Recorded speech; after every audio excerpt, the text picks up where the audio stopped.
통해서 하나님께 영광을 돌리고 최고의 응답을 받아야 되겠습니다. 그리스도 이름으로 우리 앞뒤 좌우를 향해서 한번 인사하겠습니다. 매일 그리스도. 오늘 제목이 세리를 부르신 예수 그리스도입니다. 예수님께서 세리를 불렀는데 부르고 나서 세리가 너무나 감사하고 구원받은 것, 제자로 부름받은 것에 감사해서 잔치를 벌입니다. 그 모습을 보면서 또 바리새인과 서기관들은 신랄하게 비판하는 내용들이 성경에 나오고 있습니다. 교회 안에는요, 이런 사람 저런 사람들이 다 들어와야 됩니다. 그런데 그전에도 제가 말씀드렸듯이 어떤 교회는 국회의원만 10명이 넘는 교회도 있습니다. 또 어떤 교회는요, 탤런트들만 300명이 넘는 데도 있다고 합니다. 그 교회는 탤런트 말고는 올 수가 없어요. 다른 사람들이 오면 이질감을 느끼기 때문에. 고관 대작들이 다니는 교회는요, 가난하거나 연약한 자들은 갈 수가 없습니다. 왜요? 가면 대화가 안 되는데. 큰 이질감을 느낄 수밖에 없다는 것입니다. 교회는 그런 데가 아니죠. 누구나 가서 은혜 받고 응답을 받는, 하나님께 영광을 돌리는 자리가 교회라는 것입니다. 그래서 우리 교회는 다 와야 돼요. 노숙자도 와서 예배 드려야 되고요, 병든 자들도 와야 되고요, 실패한 자들도 와야 되고, 그런 사람들은 옵니까? 엘리트들도 와야 되고요, 고관 대작도 와야 되고, 각계각층 사람들이 다 와서 하나가 되어서 하나님께 영광을 돌리는 그런 교회가 돼야 될 줄로 믿습니다. 또 어떤 교회는 경찰 간부가 와서 예배드린, 당연히 드리겠지요. 그런데 지역의 교육 원장인 또 그런 사람들이 또 당회원이 돼갖고 있어요. 거기에 이제 관여를 하다 보니까 하는 건 문제가 아닌데 세상의 방법대로 해버리니까 문제가 된다는 것입니다. 죄송한 얘기지만 그 전에 제가 섬기던 교회에 수년 한참 된 일입니다. 근데 이제 그 행정실 국장님으로 장로님이 이렇게 또 임명들이 항상 되시는데, 누가 되셨냐면 그 당시에 건국대학교 도시계획 과의 교수님이 이렇게 행정실 장로님이 되니까 행정을 어떻게 하는지 압니까? 도시계획도를 하더라고요.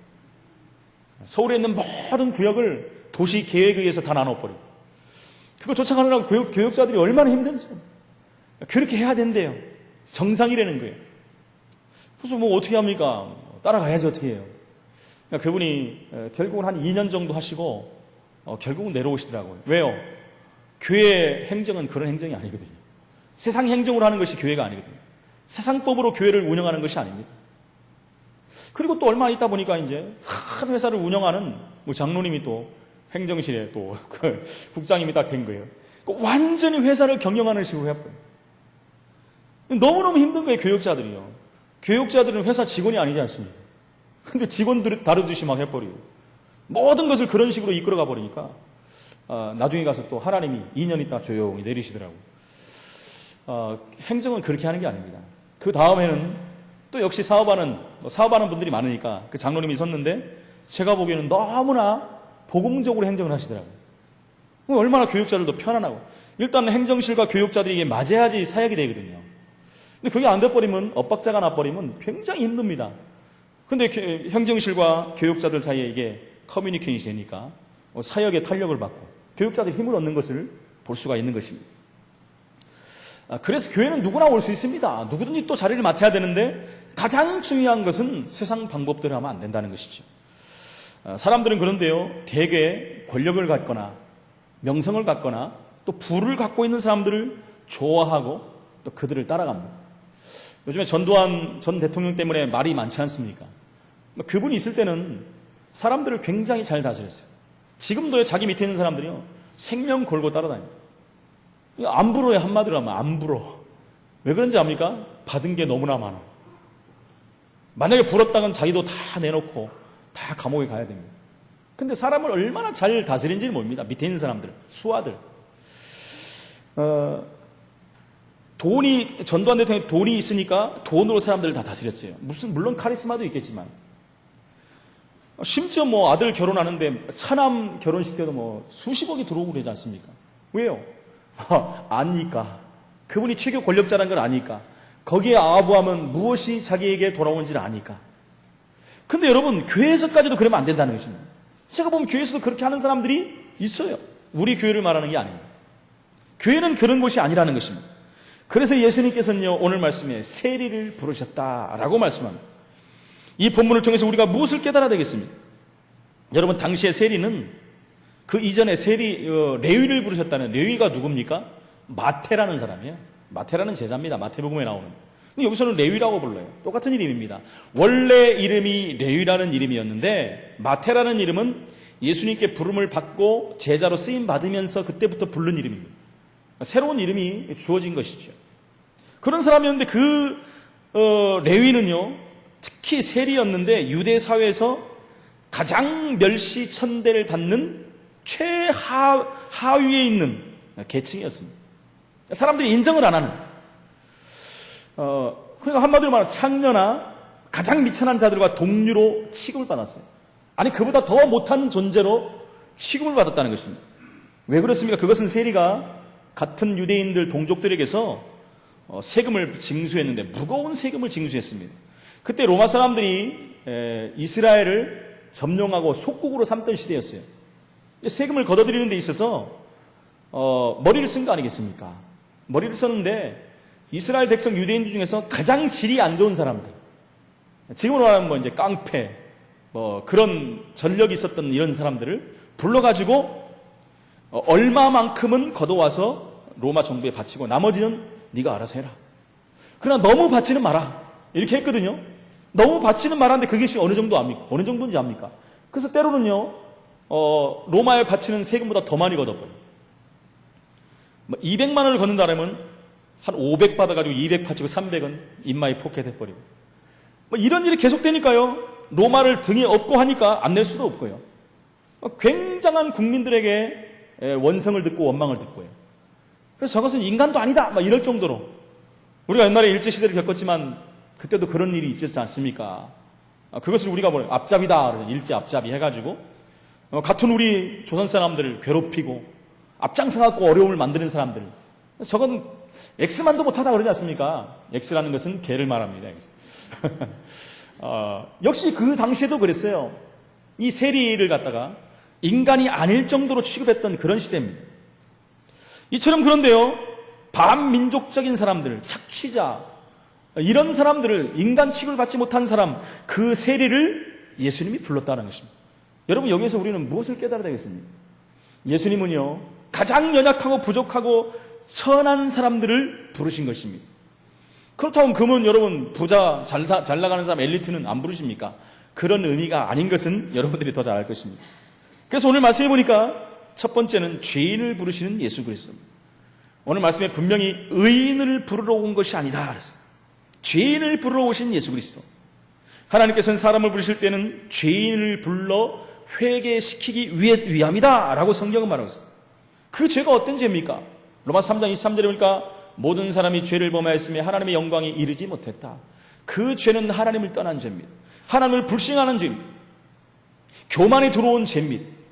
사단을 섬기는 죄가 인간에게 들어옵니다. 그래서 로마서 3장 10절에 의인은 없나니 하나도 없다. 로마서 6장 23절에는 그래서 그 죄 때문에 사망에 이를 것이다. 죄의 삭은 사망이라고 성경은 분명히 말하고 있습니다. 하나님은 바로 이런 사람을 구원하기에 오신 것입니다. 로마서 5장 8절에 우리가 이렇게 죄인 되었을 때 그리스도께서 우리를 위하여 죽으심으로 하나님께서 우리에게 대한 자기의 사랑을 확증하셨느니라. 인간을 사랑하시기 때문에 그냥 두지 아니하시고 죄 가운데 묶여 망하게 두지 아니하시고 우리를 부르러 오셨다는 것입니다. 그래서 요한복음 3장 16절에 하나님이 세상을 이처럼 사랑하사 독생자 예수 그리스도를 이 땅에 보내신 것입니다. 그래서 믿는 자는 멸망치 않고 영생을 얻는 축복속으로 부르신 것입니다. 여러분, 세리이기 때문에, 가난하기 때문에, 또는 부자이기 때문에, 많이 배웠기 때문에 부른 것이 아닙니다. 바로 죄인을 부르셨다라고 성경은 말합니다. 창세기 3장에 묶여있는 영혼들을 부르러 오신 것입니다. 이런 조건들 때문에 부르신 것이 아닙니다. 조건에 의해서 부르다면 여러분 구원받은 사람은 이 땅에 얼마 없을 거예요. 그렇지 않습니까? 이런 조건에 부르신 게 아니에요. 누구든지 주의 이름을 부르는 자는 구원을 얻으리라. 성경에는 명확히 말씀하고 있습니다. 누구든지 입으로 시인하는 자는 구원을 받을 것이다. 누구든지 영접하는 자는 하나님의 자녀가 될 것이다. 계시록 3장 20절에도 말씀합니다. 마음문을 열고 나를 영접하는 자는 내가 그의 가족이 될 것이다. 성경은 말하고 있습니다. 다른 말이 없습니다. 조건이 있는 것이 아닙니다. 하나, 믿음으로 예수가 그리스도의 사실을 믿고 부르는 자는 구원을 얻는다라고 성경은 말하고 있습니다. 우리가 잘 아는 창세기 3장에 걸려있던 모든 인생들은 결국은요, 노예 가운데에 묶일 수밖에 없는 것입니다. 그래서 노예 가운데에 묶인 자, 불신자 6가지 상태로 고통당하는 그 자들을 구원하시러 예수님은 오셨다라는 것입니다. 오늘 말씀에도 뭐라고 하면 건강한 자에게는 의사가 쓸데없고 병든 자에게 쓸데있다라고 예수님이 말씀합니다. 어느 기사입니까? 바리새인들이 그 세리와 같이 식사하는 모습을 보고 비난하는 그 내용을 보고 예수님이 말씀하는 것입니다. 그러지 않습니까? 사실은요, 바리새인이나 유대인들 모든 자들이 영적으로 병든 것입니다. 교만 그것 때문에 지금 자기들은 의인이라고 생각하는 것입니다. 그래서 그것을 비유해서 지금 말씀하고 있는 거죠. 건강한 자, 너희들은 건강한 자다. 이렇게 말하지만 사실은요, 영적으로 병든 것입니다. 모두가 병든 인생입니다. 불신자 6가지 상태에 빠져서 고통당하다 저주 가운데 재앙 가운데 묶여서 결국 망할 수밖에 없는 것입니다. 여러분, 자기가 의인이라고 해도 법을 다 지켰다 해도 성경이 말하는 죄는 그런 것이 아닙니다. 다 지킬 수도 없고 법을 어떻게 율법을 다 지킬 수 있습니까? 세상 법을 다 지킨다고 구원을 받습니까, 여러분? 나는 세상의 의인이라고 구원 받습니다. 요즘에 지하철에 이렇게 떨어진 사람들 구원해내는 사람들이 많더라고요. 그런 사람이 다 구원 받습니까? 그럼 누구나 지하철역으로 가야지요. 그렇게 해서 구원 받는 게 아니라는 것입니다. 창세기 3장 이후로 인간에게 닥친 심각한 문제, 여러분, 그것이 진짜 죄 때문에 오는 재앙입니다. 거기서 빠져나올 길이 없어요. 너무나 많은 사람들. 우리나라 사람들이 하루에 46명 이상이 자살한다. 불명예 실업계도 이번에도 세계 1위예요. 2위 나라가 우리나라를 따라올 수도 없어요. 배 이상을 차지해버리더라고요. 상대가 안 될 정도로. 그렇게 열심히 사는 우리 민족이 왜 이렇게 자살을 많이 합니까? 그렇게 잘 나간다고 하는 고관 대작들이 왜 이렇게 자살합니까? 이번에도 최고 잘 나가는 PD가 자살하지 않았어요. 여러분, 오늘 아침에 제가 잠깐 뉴스를 보니까 그 남성연대 대표가 한강에서 뛰어내렸어요. 제가 한번 그 내용을 봤더니 여성연대는 있는데 왜 남성연대는 없냐. 그래서 남성연대를 만들었대요. 거기 대표인데 뭐 이제 빚이 많이 치고 이러다 보니까 이 사람이 이유가 없어요. 다른 것 때문에 자살한 게 아닙니다. 뭐라고 했냐면은 1억 원 정도의 빚을 우리 국민들이 좀 갚아주세요. 내 생명을 내놓겠습니다. 대단한 사람 아닙니까, 여러분? 그리고서 한강에서 뛰어내리는 장면을 찍어가지고 인터넷에 올렸어요. 뛰어내리는 장면이 사진으로 나왔더라고요. 굉장히 끔찍합니다. 근데 시체를 아직도 못 찾았다고 합니다. 근데 그것을요, 누가 찍었겠습니까? 그 연대 사람들이 같이 찍은 거예요. 자살을 방조한 거 아니겠습니까? 정말 이런 시대를 살고 있다는 거예요. 여러분, 그러면 그 사람이 지금 단순하게 밖으로 나오는 돈을 1억 원을 국민들이 갚아주십사 하고 자살했겠습니까, 여러분? 표면적인 이유죠. 그에게는 이미 영적인 문제가 와 있었어요. 죄 때문에 그 사람은요, 참을 수 없고 견딜 수 없는 문제가 이미 와버린 것입니다. 그러면서 그것이 이제 겉으로 나타난 표면적인 이유가 되는 것이죠. 사람들은 몰라요. 얼마나 많은 사람들이 지금 이 시간도 목숨을 끊고 있는지 모릅니다. 이런 시대에 사람들이 고통을 당하는데 사람들은 모르고 있다는 거예요. 그래서 예수님께서 이 문제를 해결하기 위해서 이 땅에 오신 것입니다. 여러분, 그 예수님이 오셨는데 의인을 위해서 왔겠습니까? 이런 고통당하는 죄인을 위해서 예수님이 오셨다는 것입니다. 여러분, 노예가 아들을 낳으면 그 아들은 노예예요. 10명을 낳든 20명을 낳든 노예입니다. 그 아들이 또 아이를 낳으면 그 손자도 역시 노예예요. 그 아들이 또 낳고 해도 끊임없이 낳는다 할때라도 노예입니다. 여러분, 창세기 3장 15절에 묶인 자들은요, 그 후손들이 계속해서 아무리 잘 살고 열심히 살고 착하게 살지라도 역시 죄인이요, 창세기 3장에 묶인 자요, 불신자 6가지 상태를 살 수밖에 없는 인생이 될 수밖에 없는 것입니다. 제가 붕어빵 얘기하지 않습니까? 붕어빵, 기계에 꼬리 잘린 붕어빵은요, 1000만 개를 찍어놓고 10,000 개를 찍어놔도 꼬리 없는 붕어빵이 나올 수밖에 없어요. 꼬리 붙은 붕어빵은 절대로 나올 수 없습니다. 갖다 붙이면 몰라도 나중에. 그렇듯이 원죄를 가지고 나온 사람들은 모두가 이 가운데 태어날 수밖에 없다는 거죠. 이런 멸망과 저주가 인간에게는 지금도 계속되고 앞으로도 계속될 것입니다. 빠져나오는 길은 오직 하나입니다. 다른 방법이 없어요, 여러분. 오직 예수 그리스도. 법적으로 신분이 완전히 해방돼 버려야 돼요. 로마서 8장 2절에 죄와 저주에서 해방되는 생명의 성령이 없으신 그리스도. 그 이름이 아니고서는 절대 해방될 수가 없는 것입니다. 창세기 1장 2절에 보니까 지금도 인생들은 혼돈과 흑암과 공허 가운데 거기에서 고통을 당하고 있습니다. 어두움 가운데 지금도 다니고 있습니다. 여러분, 그렇게 알라가 최고의 신이다, 이슬람이 세계를 정복해야 된다, 그렇게 외치는 사람들이 자기끼리 왜 이렇게 싸웁니까? 여러분, 전부 알라를 믿는다고 하면서 무자비한 테러를 지금도 일으키고 있고요. 지금 분쟁 가운데 시리아가 10만 명 이상이 죽었대요, 여러분. 제가 금요일에 말씀드렸지만 시리아가 10만 명 이상이 지금 분쟁으로 내란으로 죽었어요. 생명이. 민족의 4분의 1이 지금 피난민 대열에 들어왔다고 합니다. 전 세계는 관심이 없습니다.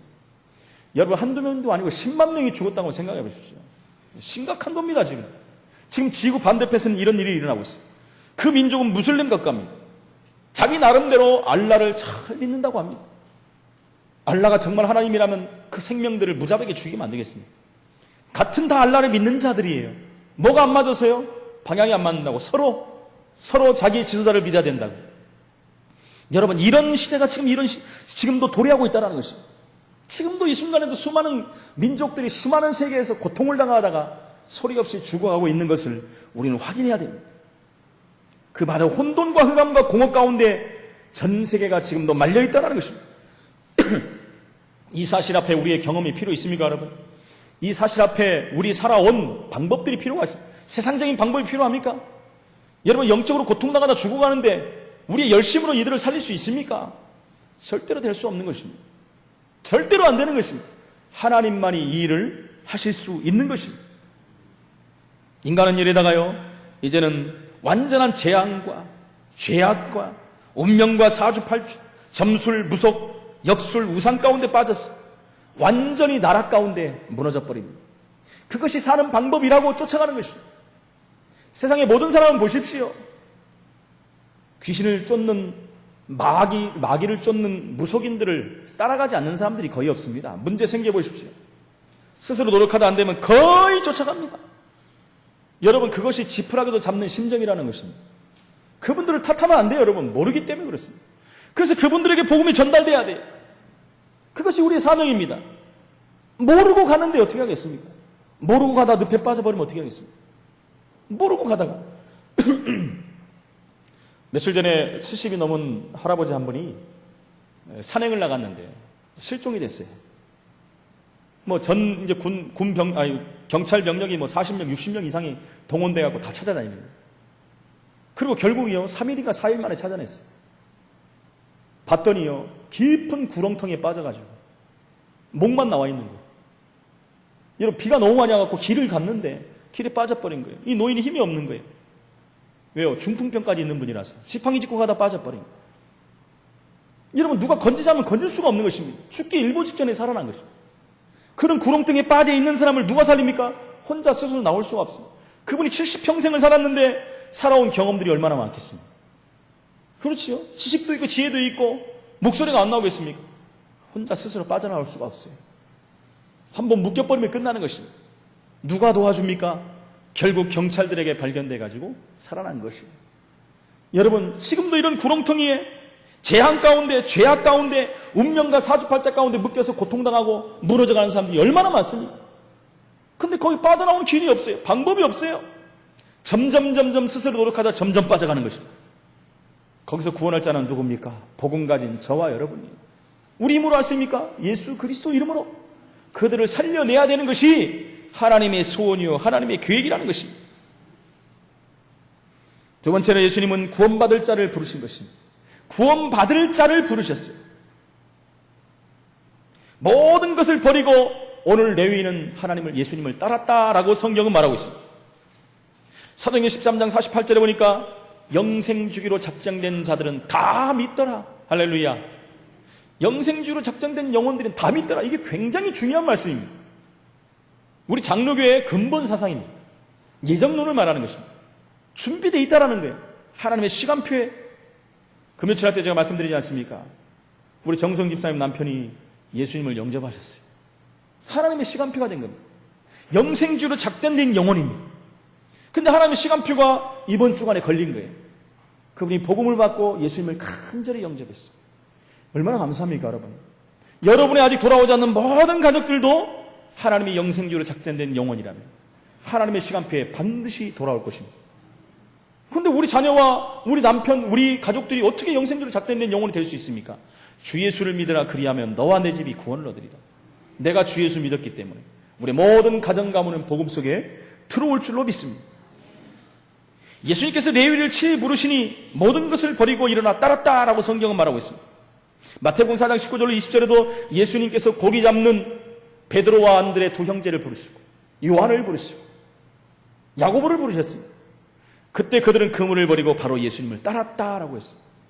성경에 보면 그러니까 예수님은요, 제자를 알고 부르신 것 같아요. 알고 부르셨겠죠, 당연히. 하나님이신데.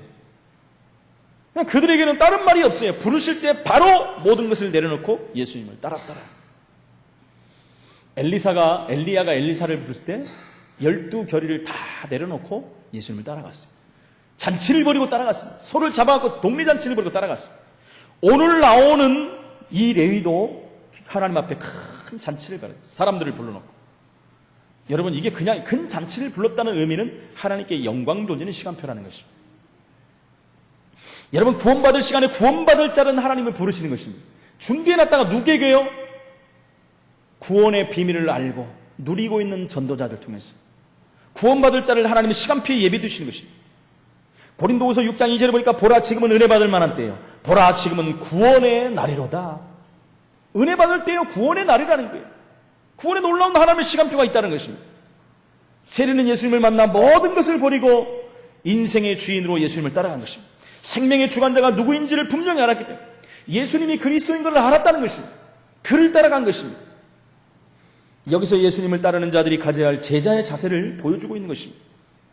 예수님께서는 예수님의 그의 사역을 위해서, 복음 사역을 위해서 우리를 부르십니다. 예수님이 저와 여러분들을 부르실 때 우리는 모든 것을 내려놓고 예수님의 명령에 전적으로 따라야 됩니다. 그 순종할 수 있는 준비하는 자세가 돼야 됩니다. 바로 레위와 예수님의 제자들이 이 본을 보여준 것입니다. 히브리서 11장 8절에 보니까 믿음으로 아브라함은 부르심을 받았을 때 순종했다 알았어요. 부르실 때 순종했다. 어떻게 불렀습니까? 창세기 12장 1절 3절에 본토 친척 아비 집을 떠나 내가 지시할 땅으로 가라 그랬어요. 어딘지도 모르고 갈 바를 모르고 지금 갔다 그랬어요. 그때 장래 유업으로 받을 땅에 나아갈새 갈 바를 알지 못하고 나갔다. 나가고 순종할 때 오는 복이 얼마나 컸습니까, 여러분? 얼마나 컸습니까? 너로 말미암아 내가 복의 근원이 되게 만들 것이다. 복이 되게 만들 것이다. 심지어 너에게 너를 축복하는 자는 내가 축복할 것이고 복을 줄 것이고 너를 저주하는 자는 내가 저주할 것이고 전 세계 모든 민족이 너를 인하여 복을 받을 것이다. 보통 응답을 받은 것이 아닙니다. 순종할 때 오는 복. 하나님 말씀에 순종할 때 예수님의 제자들은 지금까지도 그들의 이름이 성경에 기록되고 있고 우리는 그들같이 따르는 제자들이 되기 위해서 우리는 기도하고 있지 않겠습니까? 여러분, 지난주에 말씀드렸던 중풍병자를 한번 보십시오. 중풍병자의 친구들을 한번 보십시오. 중풍병자 친구들의 믿음을 한번 보세요. 가장 안 되는 상황이지 않습니까? 지붕을 뜯었다는 것은 상상이 되는 게 아닙니다, 여러분. 그게 또 쉽게 뜯어지겠습니까? 기와가 있었다고 그랬는데 그걸 뜯었다고 그랬어요. 그 믿음을 보시는 것입니다. 그 믿음으로 그 예수님을 지금 따르는 작업을 하는 거예요. 혈루증 걸린 여인이 예수님의 옷자락만 잡아도 나을 것이라는 믿음이 있었어요. 수많은 군중들 앞에서 혈루증 걸린 여인이 예수님 앞에 설 수가 없는 거예요. 그래서 그 마음에 예수님의 옷자락만 잡아도 나을 것이라는 확신이 있었다는 거예요. 여러분, 이런 확신, 그걸 겨자씨만한 믿음이라는 거예요. 그 믿음만 있어도 이 산을 들어 저 산으로 옮길 수 있다고 성경은 예수님이 말씀하고 계십니다. 그랬을 때 뭐라고 합니까? 내 능력이 내게서 나갔다. 예수님 말씀하지 않습니다. 제자들은 말을 이해를 못하는 거예요. 보니까 혈루증 걸린 여인, 그 병이 그 즉시로 치유된 것을 볼 수 있습니다. 바디메오는 뭐라고 합니까? 예수님 만나면 된다는 것을 알았어요. 자기 눈도 안 보입니다. 소경 바디메오는 보일 수가 없고 갈 수도 없어요. 예수님 앞에. 그 동네를 지나간다는 것은 알고 있었어요. 그 목청을 높여 얘기합니다. 부릅니다. 다윗의 자손 예수여, 나를 불쌍히 여겨주소서. 나를 치유하여 주옵소서가 아니에요. 나를 불쌍히 여겨주소서. 나는 죄인이로소이다. 예수님이 그 음성을 들었습니다. 그때 어떤 목소리가 들렸는지 몰라요. 큰 목소리가 들렸는지 작은 목소리가 들렸는지 몰라요. 예수님은 그 목소리를 들으신 것입니다. 예수님이 얼마나 기뻐하는 사람들입니까? 예수님은 구원받을 자를 부르시는 것입니다. 작정된 영혼들이 오늘 성경에 나오고 있는 것입니다. 세 번째로 예수님은요, 누구를 부르십니까? 미래에 쓰임받을 전도자들을 하나님 부르십니다. 예수님은 부르십니다. 미래에 쓰임받을 자를 부르신 거예요. 여러분, 교만한 유대인들은 미래에 쓸모가 없었습니다. 그 교만한 유대인들은요, 어떻게 하면 예수님을 흠집을 내갖고 죽일까? 그걸 위해서 그들은 사는 사람들이었어요. 자기들의 가장 중요한 자리가 위협받는 것을 알았어요. 자기들이 쌓아온 명성이 무너지는 것을 그는 알았어요. 그래서 어떻게 해서든지 예수님을 죽이려고 했는데 죽일 방법을 찾지를 못하는 거예요. 결국은 그들이 온갖 모략과 전략을 가지고 예수님을 십자가에 못 박지 않았습니까? 뭐라고 합니까? 오늘 본문에도 보니까 너희가 어찌하여 세리와 죄인과 함께 마시느냐고 비방했어요. 어떻게 세리 같은 죄인하고 먹고 마실 수가 있느냐? 사실은요, 이스라엘 백성들은 식탁에서의 교제가 서로를 받아들인다는 의미입니다. 가족같이 여긴다는 의미예요. 굉장히 친근한 사이가 하면 식사를 같이 안 합니다. 근데요, 지금요, 누구와 합니까, 지금? 세리와 같이 식사를 하고 있다는 거예요. 그들의 신앙으로서는 불경스러운 일들이 지금 눈앞에서 벌어지고 있는 것입니다. 식사를 하는 제자들의 행위가 이해할 수 없는 행위라는 거예요. 율법으로도 마찬가지입니다, 그것은. 이 같은 그들의 비난은 제자들을 향한 것이었지만 사실은 제자들을 통해서 예수님을 비난하는 것입니다. 제자들을 통해서 지금 하는 거예요. 이처럼 그들에게는 예수와 제자들이 혐오의 대상이었어요. 그들에게 넘을 수 없는 산입니다.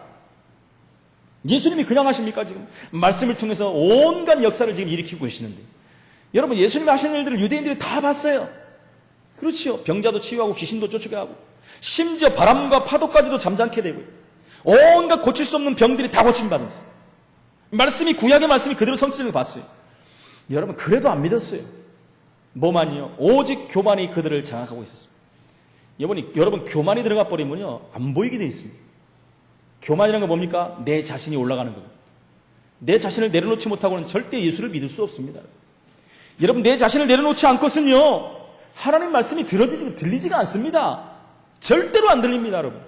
그래서 교만한 자는 예수님께서 하나님께 쓰시지 않다고 그랬어요. 아담과가 교만이 들어가 버리니까 하나님 말씀을 잃어버렸지 않습니까? 그래서 죄악 가운데 들어간 것입니다. 유대인들이 그런 교만 속에 빠져버린 것입니다. 여러분, 저와 여러분들은 우리 교회에 많은 사람들이 올 것입니다. 연약한 사람, 부족한 사람, 심지어 옛날에 범죄했던 사람, 세리와 같이 극악무도한 일들을 하는 사람도 올 수도 있습니다, 여러분. 그것은 과거입니다, 여러분.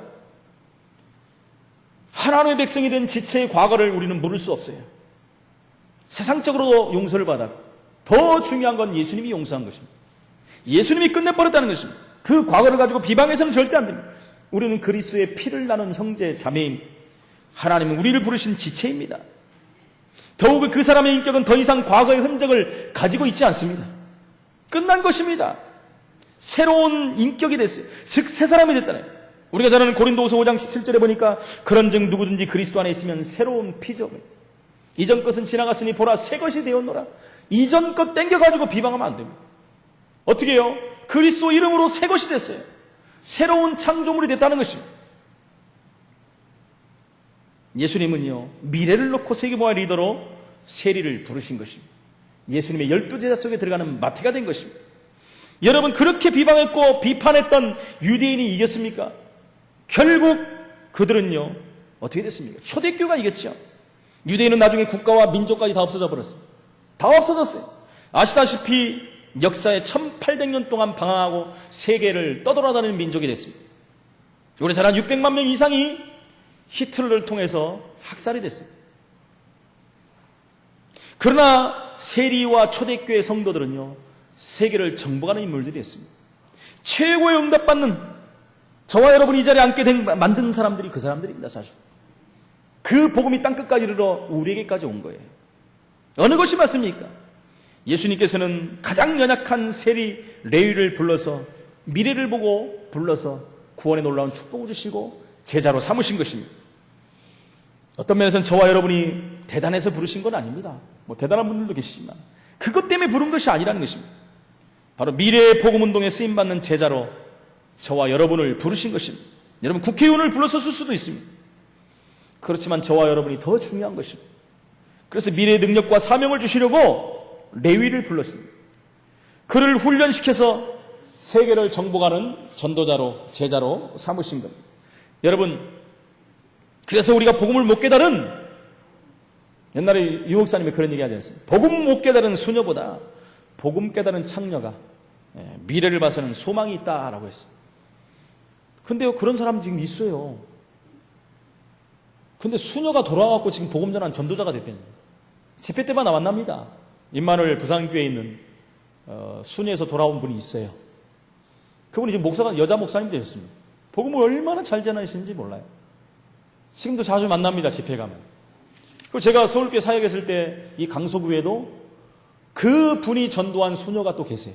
지금 권사님이 되었어요. 그런 분도 계십니다. 제가 또 그 사역할 때 천주교에서 돌아오신 그 분도 이 동네에 살고 계십니다. 돌아오신 분들이 얼마나 많아요. 돌아오면 좋지요. 창녀보다 더 잘 쓰면 맞죠. 그러니까 극단적으로 지금 표현을 하고 있는 것입니다. 바로 세간에 앉아있는 레위를 불러서 세계봉화의 제자로 초대교회의 미래로 삼으신 것입니다. 그를 구원시키시고 그에게 능력을 주시고 세계봉화의 사명을 주셔가지고 그래서 부르신 것입니다. 그리고 훈련을 시킨 겁니다. 3년 동안 데리고 다니면서 훈련을 시켜서 세계봉화의 놀라운 역사를 이루신 것입니다. 결론을 말씀드립니다. 우리는 마음속에 한 가지 결단을 내려야 됩니다. 불신앙에 절대 속지 않아야 되겠다. 나는 절대 불신앙에 속지 않으리라 다짐하시기 바랍니다. 불신앙도 많은 사람들, 아주 높은 수준의 불신앙을 하는 사람들이 있습니다. 많은 사람들은 공부를 많이 해가지고요 그것 가지고 지식적인 불신앙에 꼭 써있는 사람들이 있어요. 조금 배운 그것 때문에 불신앙합니다. 여러분 니체를 알지 않습니까? 니체 같은 사람은 공부를 너무 많이 했어요. 그래놓고 하는 말이 뭐냐면 하나님 없다. 그럼 뭡니까? 자기가 배운 지식으로 광대하신 하나님을 지금 없다라고 하는 거예요. 이게 사실은 그게 똑똑한 사람이 아니라 무식한 사람입니다. 그게 무식한 거지요.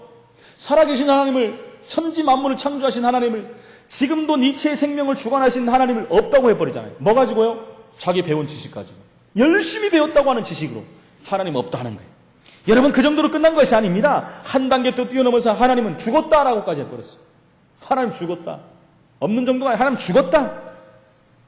여러분 그런 니체가 얼마 안 가서 정신이 돌아버렸습니다. 아이러니하지 않습니까? 정신이 돌아버렸어요. 그래서 니체는 집에서 죽은 것이 아니라 정신병원에서 죽었어요. 그것도요. 그렇게 유명한 사람이 그것도요 정신병원에 있는 방에서 죽은 게 아닙니다. 밖에 나와가 벌건 대낮에 여러분 태양을 바라보면서 어둡다 깜깜하다 하고 죽어버렸어요. 여러분 어떻게 이해해야 되겠습니까? 벌건 대낮에 깜깜하다 어둡다 소리 지르다가 그 인생에 막을 내린 것을 볼 수 있습니다. 지식적인 불신앙에 죽으면 안 됩니다. 수많은 사람들이 지식적인 불신앙을 했어요. 그래서 많이 배운 사람들이 예수 믿기 힘들다고 하지 않습니까? 근데 제대로 배우면 예수를 믿게 돼요. 제대로 배워야 됩니다. 이상하게 배워버리니까 안 된다는 거예요. 근데요, 그리스도 안에 들어와가지고도, 교회 안에 들어와가지고도요, 신학적인 불신앙하는 사람들이 많아요. 대한민국과 전 세계 많은 단체들이 신학교가 저와 여러분들이 모르고 있지만 하나님 사실은 믿지 못하도록 가르치는 신학이 굉장히 많습니다. 사단의 전략 중에 전략입니다. 창세기, 출애굽기, 신명기, 레위기, 민수기, 모세, 오경이 하나님 말씀이 아니라고 가르친다니까요. 여러분들 확인해보면 그래도 그렇죠. 신학교에서 그렇게 가르칩니까? 그렇게 가르친다니까요, 여러분. 그런 교단들이 지금 모여서 WCC 한다는 거예요. 부산에서. 여러분 보수 교단들은 한 교단도 참여 안 합니다. 지금. 소위 말하는 자유주의 신학, 제가 지금 말한 그 신학교들이 다 참여하는 거예요. 그 교단들이 다 참여하는 거예요. 보수 교단들은 하나도 참여 안 합니다. 합동교단이랑 개혁, 고신, 절대 참여 안 합니다. 감리교, 뭐 통합 측, 뭐 성결교 이런 데 다 참여합니다. 여러분 왜 그렇습니까? 그들의 사상이 그래서 그래요. 자기도 모르는 사이 사상이요 종교 다원론에 빠지는 것입니다. 이 무서운 사람의 사상이라니까요. 자기도 모르는 사이에 거기서 신학을 7년 8년 하고 나면은 남는 게 그게 남아버리는 거예요. 자기도 모르는 사이에 자기 인생이 그렇게 가버리는 거예요. 그런 사람 밑에서 배우는 사람들이 어떻게 되겠습니까? 부흥한다고요? 수만 명이 모인다고요? 천만의 말씀이에요. 수만 명이 모였다고 하나님 기뻐하지 않습니다. 정확한 복음 듣는 사람 한 명을 기뻐하세요. 근데 너무나도 심각한 시대를 살고 있다는 것입니다. 여러분 유명한 신학자 칼바르트는 성경 속에 하나님의 말씀도 있다라고 그랬어요. 성경 속에 하나님의 말씀도 있다. 그러면 말씀이 아닌 것이 더 많은 거 아니에요.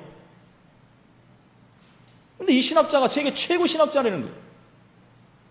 구원도 못 받고 전도의 경험도 없는 자의 소리입니다. 그건 현장 한 번만 가보면 다 돼요. 무속인 귀신 들린 무속인 한 명만 만나봐도 깨닫게 됩니다. 그래서 독일이 저 모양이 돼버린 거예요. 여러분 교회들이 다 문을 닫아버렸어요.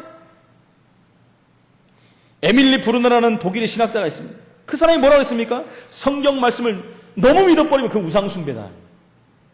그 사람이 신학자예요. 여러분 신학자. 신학자입니까? 죄송합니다. 한 번만 제가 욕하겠습니다. 마귀 새끼입니다. 마귀 새끼예요. 그거는 그 사람이 듣거나 말거나 그 마귀 새끼죠. 성경 말씀을 너무 많이 믿으면 우상숭배라면 다른 게 마귀가 아니죠. 죄송합니다. 강단에서 욕을 해서. 한국에 있는 감신대 유명한 신학자가 뭐라 했습니까? 교회 밖에도 구원이 있다는 거예요. 예수 밖에도 구원이 있다는 거예요. 두 신학자가 그래서 여러분들이 잘 아는 김홍도 목사님을 비롯해서 몇 명이 잘라버렸잖아요. 그 사람. 그랬더니 감신대 학생들이 데모가 일어나버렸어요. 이 대단한 신학자들을 자르냐? 그럼 거기서 배웠던 사람들은 뭡니까? 그분들이 목사가 되면 그럼 그렇게 가르칠 겁니까? 교회 밖에도 구원이 있다? 불교에도 가보시고 천주교에도 가보시고 이단들에게도 가보시죠. 이렇게 할 거 아닙니까? 근데 절대로 강단에서 그렇게 안 해요. 그렇게 하면 다 가버리니까. 자기도 확신 없는 얘기를 하는 거예요. 지금 말로는. 심각한 시대를 지금 살고 있다는 것입니다. 그러니까 많은 사람들이 정신병으로 죽는 겁니다. 여러분 유니온 신학교라고 유명한 미국의 신학교가 있습니다. 학장이 뭐라고 했는지 압니까? 나는 성경 말씀에 있는 기적을 나는 안 믿는다. 근데 그 신학교를 가는 사람이 얼마나 많지 않습니까? 절대로 보수 신학 학생들은 안 갑니다. 어디서 가는지 압니까? 제가 아까 말했던 그런 쪽에 교원들이 갑니다. 박사학위를 따으러 갑니다. 더 많은 공부를 한다고 갑니다. 가서 뭐 배우고 있습니까? 기적을 안 믿고 오겠지요. 그러니까 우리나라 유명한 신학교에서 그렇게 가르칩니다. 홍해가 어떻게 갈라지냐? 기가 막힙니다. 하나님 말씀 안 믿어요. 결국이요, 이 유니온 신학교 학장은요, 어느 날 자살했습니다. 여러분, 어떻게 우리가 생각하게 됐습니까? 참 안타까워요. 참 안타깝습니다. 여러분, 자살을 그냥 합니까? 기분 좋아갖고, 아유, 할렐루야, 확 죽어버리자. 그런 사람이 있습니까? 없어요? 너무너무 은혜 될 때 자살합니까? 자살을 언제 합니까? 절망할 때. 복음이 없지 않습니까? 복음이 없는 사람이 학장이 돼서 신학교요. 그러면 그 사람은 영적인 것에 완전히 노출된 사람이에요. 사단에게 장악된 사람이에요. 구원이 없는 사람이에요. 그랬을 때 그에게 절망이 왔을 때 그게 맞물리는 거예요. 사단이 건드려버리면 자살하는 것입니다. 사단의 신부를 하는 사람이 되어버렸어요. 뭐 보통 문제가 아닙니다. 신학적인 이런 불신앙에 우리는 속으면 안 됩니다. 저는 그런 목사님들도 만나봤어요. 심각합니다. 심각해. 여러분 그냥 믿지 마시고 단순하게 믿으시기 바랍니다. 어렵게 믿지 마시고 단순하게 믿으세요. 1789년에 프랑스 혁명이 일어났습니다. 그냥 믿으시면 돼요, 여러분. 1517년에 종교개혁이 일어났습니다. 그냥 믿으시면 돼요. 그거 따지려고 하면 힘듭니다. 역사적인 책을 갖다가 다 맞춰보면 그때 보고 믿으렵니까, 여러분? 아니지 않습니까? 너무 힘들게 믿는 사람들이 많아요. 그러면 정말 머리가 아픕니다. 저희 아버지의 성씨는 정씨입니다. 고로 저도 정씨입니다. 그걸 못 믿겠다고 한번 맞춰보자 하면 골치 아픈 거예요. 유전자 한번 조사해보자 이러면 여러분 믿으면 됩니다. 제가 정씨라는 거 믿으면 돼요. 그죠? 저 정영신 목사 혹시 송씨 아닌가? 혹시 마씨 아닌가? 이렇게 생각하면 골치 아픈 겁니다. 그냥 믿으면 돼요. 우리가 단순히 믿을 것은 믿어야 됩니다. 저와 여러분이 진짜 구원의 축복이 하나님의 언약의 축복을 누리시면 되는 것입니다. 그 축복을 누리시기를 예수 이름으로 축원을 드립니다. 그래서 저와 여러분의 자녀들, 렘넌트들, 가정에 있는 모든 영적 문제는 그렇게 될 때 하나씩 해결이 되게 되어 있는 것입니다.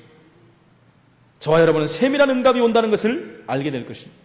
이 복음으로, 놀라운 축복으로 예수님은 저와 여러분들을 불러서 구원의 축복을 주시고 또 훈련하시고 우리를 통해서 한 시대를 살리고 7지역 후대를 살리기를 원하시는 것입니다. 응답과 축복을 누리시는 저와 우리 모든 성암교회 공동체 식구들이 되시기를 예수 이름으로 축원을 드립니다. 살아계신 하나님 은혜를 감사합니다. 가장 천하디천한 세리를 부르셔서 구원을 주시고 그에게 사명을 주시고 그를 제자로 삼으셔서 지금까지 응답받는 증인으로 세우신 하나님께 감사를 드립니다. 죄인을 부르시고 구원받을 자를 부르시며 미래에 쓰임받을 저와 우리 성도들을 부르셔서 이 응답 속에 있게 하신 하나님께 감사를 드립니다. 날마다 이 구원의 놀라운 응답과 축복을 확인하고 이 축복의 증인으로 사는 하나님의 사람들이 될 수 있도록 성령으로 역사하여 주옵소서. 주 예수 그리스도 이름으로 기도합나이다. 아멘. 우리 92